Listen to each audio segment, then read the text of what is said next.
Guys, जब हम ऐसी प्रोडक्ट बनाते हो कि जिसकी हमें रिटेल मार्केट के अंदर भी डिमांड देखने को मिलती है और साथ ही साथ होलसेल मार्केट के अंदर भी एक बहुत ही ज्यादा अच्छी डिमांड देखने को मिलती है, मतलब कि रिटेल के अंदर भी जिसकी हम एक अच्छी क्वांटिटी के अंदर सेल पकड़ सकते हैं और होलसेल के अंदर उसकी सेल जो है वो जाहिर बात है कि रिटेल से तो बहुत ज्यादा होगी। अब यहाँ पर एक और चीज भी होती है कि जब आप होलसेल के अंदर कोई चीज सेल आउट करते हैं तो उसका मार्जिन जो है आपके रिटेल के सेल से काफी ज्यादा कम होता है। तो वहां पर इस चीज से घबराया नहीं जाया जाता कि यार हमें इतना मार्जिन कम क्यों मिल रहा है, क्योंकि वहां पर अगर आपको मार्जिन कम मिल रहा होता है तो उसी हिसाब से आपको सेल बहुत ज्यादा मिल रही होती है, आपका पैसा बहुत ही ज्यादा तेजी से सर्कल करने लग जाता है। जितनी तेजी से आपका पैसा सर्कल करता है, याद रखिएगा, उतनी जल्दी आपका बिजनेस एक्सपैंड होता है। हमने आज यहाँ पर जिस मशीनरी की बात करनी है वो मशीनरी हमें B2B बिजनेस के अंदर बहुत ही अच्छे तरीके से इन करेगी। मतलब कि हमारे जो कस्टमर होंगे वो कम्प्लीटली होलसेल के कस्टमर होंगे और वो होलसेल रिलेटेड प्रोडक्ट ही होगी कि होलसेल के जो कस्टमर्स हैं उनके ही ज़्यादा इस्तेमाल में आने वाली प्रोडक्ट होगी और रिटेल के कस्टमर उसको कम यूज़ करते होंगे, बहुत कम यूज़ करते हैं। वैसे खरीदते हैं लेकिन बहुत ही ज़्यादा कम डिमांड है उसकी, और वो प्रोडक्ट्स है हैंगर की। ये जो हमारे लोहे की तार के हैंगर्स होते हैं ये बहुत ही ज़्यादा यूटिलाइज होते हैं। आपने देखा होगा कि गारमेंट्स की जितनी भी दुकानें हैं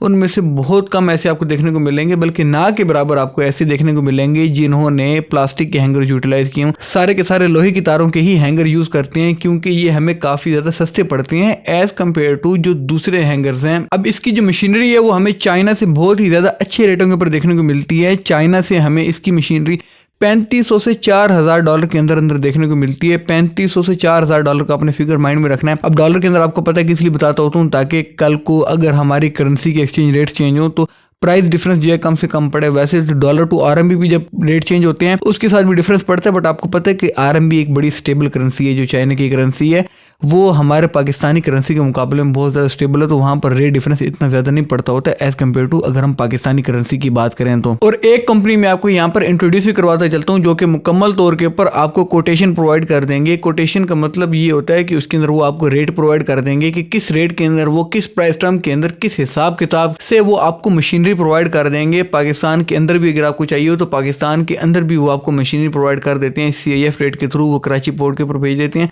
कराची पोर्ट से फिर आप कोई भी क्लियरिंग एजेंट अपना हायर करके उससे अपनी क्लियरेंस करवा कर अपने हैंड ओवर वो मशीन ले सकते हैं। बहुत ही ज़्यादा इजी प्रोसेस होता है। इसको जितना ज़्यादा कॉम्प्लिकेट करते जाएंगे ये उतना ज़्यादा कॉम्प्लिकेट होता जाएगा, बट आसान अल्फाज में आपको बताऊं तो ये बिल्कुल रॉकेट साइंस नहीं है। बहुत ही ज़्यादा सिंपल तरीके से आप वो मशीनरी अपने पाकिस्तान में मंगवा सकते हैं। और उसके बाद आपने टारगेट करना है ई-कॉमर्स स्टोर्स को। ई-कॉमर्स पाकिस्तान में एक इमर्जिंग मार्केट है और आपने उस मार्केट को टारगेट करना है कि जो ई-कॉमर्स के अंदर ऑनलाइन सेल आउट कर रहे हैं उनको हम ज़्यादा सारा टारगेट करें। और जो गारमेंट्स की दुकानें हैं, सारी बात है कि आप जिस सिटी के अंदर भी करेंगे उस सिटी के अंदर बहुत सारी आपको गारमेंट्स की दुकानें देखने को मिलेंगी।